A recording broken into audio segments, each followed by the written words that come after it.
कामयाबी की हर किसी की अपनी तारीफ है, तो आपके नजदीक कामयाबी की क्या तारीफ है? मेरे नजदीक कामयाबी ये है कि कोई शख्स जिस तरह की जिंदगी जीना चाहता था वो जी गया। तो भाई मैं ऐसे जीना चाहता था। जिस जगह इंसान पैदा होता है और जिस माहौल में उसकी आंख खुलती है, उसी माहौल से तय होता है कि उसका तख्लीकी वजूद जो है वो किस तरह से इजहार करे। खत्ताती और ड्राइंग, ये मेरा इब्तदाई शौक था, दोनों बराबर रहेगी।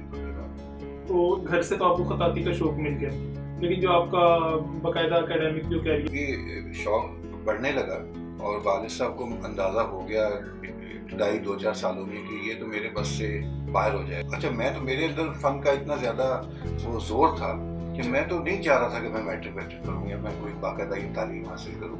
मैं तो ये चाह रहा था कि बस जहाँ मुझे कहीं उस्ताद मिल जाए मैं बस जाके उनके यहाँ बैठ। तो मुसव्वरी की तारीख में जितने बड़े पेंटर्स हैं वो तमाम या हज़रत ईसा को पेंट कर रहे हैं या उनसे पहले के पैगम्बरों को पेंट कर रहे हैं या उनके हवारियों को पेंट कर रहे हैं या खुदा को पेंट कर रहे हैं। कि मेरे काम के पीछे कितनी ज्यादा मेहनत है, तो लोग जो मेरा काम देखकर हैरान होते हैं वो हैरान होना ही छोड़ देंगे। ये जो लफ्ज़ है मेहनत का, ये इसको सोचते ही ना एक एहसास होता है जैसे कोई थका देने वाली चीज़।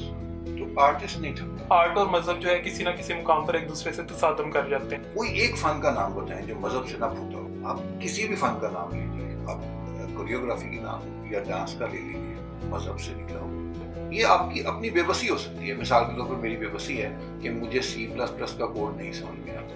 तो ठीक है, नहीं आया समझ। इंसान की सबसे कीमती चीज़ है वो उसका तख्लीकी वजूद है, उसका क्रिएटिव सेल्फ। मैं जनाब इसलिए पेंट कर रहा हूँ कि जी मैं मुख्तलिफ पेंट करना चाह रहा था। ये तख्लीकी पेंटिंग नहीं